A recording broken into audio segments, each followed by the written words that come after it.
एक छोटंसं नाट्य सादर करत आहोत. विषय आहे स्त्रीच्या मदतीला धावून येणारे संविधान.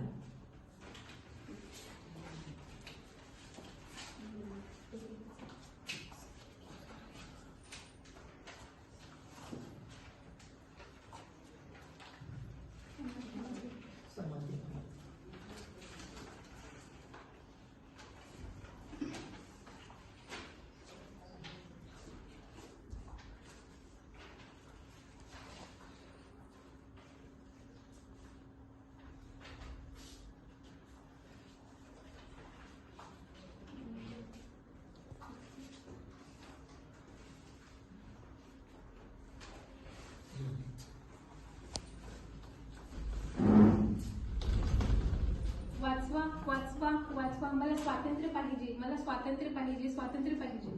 ए बाई शांत राहा. तुला अगर या परिवाराचा हिस्सा बनून राहायचं असेल ना तर स्वातंत्र्याची भीक मागणं बंद कर आणि आमच्या हिशोबाने राहा. पण मला शिकायचंय, शिकून सवरून काहीतरी बनायचंय. काय तुला शिकायचंय? तू एक मुलगी आहेस. तुला शिकायचं आणि स्वप्न पाहण्याचा काही एक हक्क नाहीये. पण मला बोलण्याचे, भावना व्यक्त करण्याचे स्वातंत्र्य पाहिजे. काय तुला बोलायचंय? मला समानतेचा अधिकार पाहिजे, पैसे कमावण्याचाही अधिकार पाहिजे. प्रकृतीने स्त्री आणि पुरुषाला वेगवेगळे बनवलं आहे, त्यामुळे तुला समानतेचा अधिकार कधीच मिळणार नाही. मला अशा रूढीवादी विचारांपासून मुक्ती पाहिजे. काय तुला मुक्ती पाहिजे? कसली मुक्ती? समाज तुला जगण्याचा अधिकार देते, हे काय कमी आहे का? पण मीच का? मला शिकून सवरून काहीतरी बनायचंय, काहीतरी करायचंय.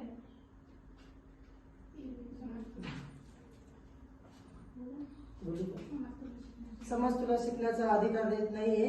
तुला जर शिकायचं असेल तर फक्त 8वी पर्यंत शिक. तुला काम करण्याचा काही एक हक्क नाही आणि स्त्रीची जागा ही फक्त स्वयंपाकघरात असते. जर तुला काम करायचंच असेल तर फक्त स्वयंपाकघरात. तू एक स्त्री आहे, तुला बोलायचं हक्क नाही. बोलायचंच असेल तर जेवढा मोठा शिकू नाही शकत, बोलू नाही शकत, काम नाही करू शकत. हा कसला समाज आहे जो मला बोलण्याची, भावना व्यक्त करण्याची स्वातंत्र्य देत नाही, मानवर करून जगण्याची परवानगी देत नाही? का तर फक्त मी स्त्री आहे म्हणून. मी पण एक माणूस आहे. मलाही एक माणूस म्हणून जगण्यासाठी समान दर्जा पाहिजे. मला न्याय पाहिजे.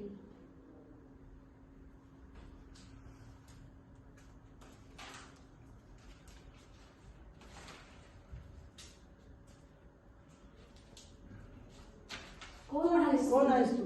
जेव्हा जेव्हा अन्याय, अत्याचार, शोषण आणि भ्रष्टाचार होतो तेव्हा तेव्हा मी तिथे उभी राहील.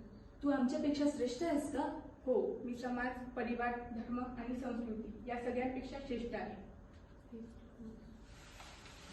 कोण आहेस तू? मी संविधान आहे. मी तुला या सामाजिक बंधनातून मुक्त करायला आली आहे.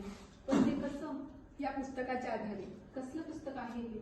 हे आपल्या देशाचं संविधान आहे. हे एक असं पुस्तक आहे जे तुला असा प्रत्येक अधिकार मिळवून देईल ज्यापासून समाजाने तुला दूर ठेवलं आहे. भारतीय नागरिक या नात्याने तुला आणि सगळ्यांना 6 मूलभूत अधिकार दिले आहेत. समतेचा अधिकार, स्वातंत्र्याचा अधिकार, धार्मिक स्वातंत्र्याचा अधिकार, शैक्षणिक व सांस्कृतिक अधिकार आणि घटनात्मक उपाययोजनेचा अधिकार. आपल्या देशाच्या संविधानात एवढी ताकद आहे की ते अशा अनेक सामाजिक रूढींना मोडीत काढू शकतं. गरज आहे ती फक्त आपल्या कर्तव्याप्रती आणि अधिकाराप्रती जागृत असण्याची. भारत आपली माता आहे आणि भारत मातेला आपण एका स्त्री स्वरूपाच्या रूपात पुजतो. पण याच भारत मातेच्या कुशीत आज महिलांवर अत्याचार होत आहे, त्यांचे शोषण होत आहे. हा कसला समाज आहे? आपण आहोत कोण तिचे अधिकार हिरावून घेणारे की जेव्हा या सर्वोच्च संविधानाने तिला समान अधिकार दिलेले आहेत? आपल्या देशाचे संविधान हा एक असा ग्रंथ आहे जो धर्म, जाती, संपदा, भेदभाव या सर्वातून वरती उठून एक सर्वोच्च समाज निर्माण करण्याचा पाया ठेवतो.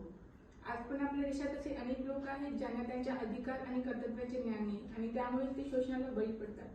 ह्यामुळे आजच्या घडीला एक जबाबदार नागरिक म्हणून आपल्या सगळ्यांचे कर्तव्य बनते की आपण आपल्या हक्कांप्रती ना केवळ स्वतः जागरूक असावं पण इतरांनाही जागरूक करावं.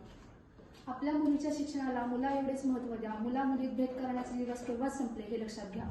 समाजाचे नाकारणी ती नेहमीच सहन करते. वेळोवेळी स्वतःला ती मग सिद्ध करते. महिला मुक्तीची भाषा फक्त आजच्या पुरती नको. तुझा उत्सव म्हणून फक्त आजच आरती नको. ओठातला आणि पोटातला तुझा आवाज जन्माला घाल. प्रत्यक्ष काळही बदलेल मग नव्या युगाची चाल. सरला तो काळ, गेले ते पारतंत्र्य. आज आहे स्त्रियांना जगण्याचे पूर्ण स्वातंत्र्य. मोकळ्या आकाशात तिला उंच झेप घेऊ द्या. तिची प्रगती डोळे भरून पाहू द्या. भक्तीचं फळ केवळ तिथंच मिळतं जिथं स्त्री शक्तीचा छळ आहे. तर या क्षणी आपण प्रतिज्ञा करूया की आपण आपल्या अधिकाराप्रती जागृत राहू आणि दुसऱ्यांनाही जागृत करू आणि एक सर्वोच्च आणि सशक्त समाज निर्माण करू. माझी तुम्हा सर्वांना विनंती आहे की तुम्ही आपापल्या जागेवर उभे राहून आमच्यासोबत देशाच्या संविधानाच्या उद्देशिकेचे वाचन करू.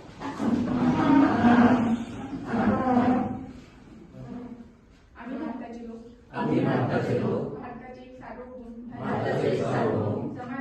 समाजवादी धर्मनिरपेक्ष लोकशाही गणराज्य घडवण्याचा व त्याच्या सर्व नागरिकांस सामाजिक आर्थिक व राजनैतिक न्याय विचार अभिव्यक्ती विश्वास श्रद्धा व उपासना यांचे स्वातंत्र्य दर्जाची व संधीची समानता निश्चितपणे प्राप्त करून देण्याचा आणि त्या सर्वांमध्ये व्यक्तीची प्रतिष्ठा व राष्ट्राची एकता आणि एकात्मता यांचे आश्वासन देणारी बंधुता प्रवर्तित करण्याचा संकल्पपूर्वक निर्धार करून आमच्या संविधान सभेत आज दिनांक 26 नोव्हेंबर 1949 रोजी याद्वारे हे संविधान अंगीकृत आणि अधिनियमित करून स्वतः परत अर्पण करीत आहोत. धन्यवाद. छान झालं तुमचं.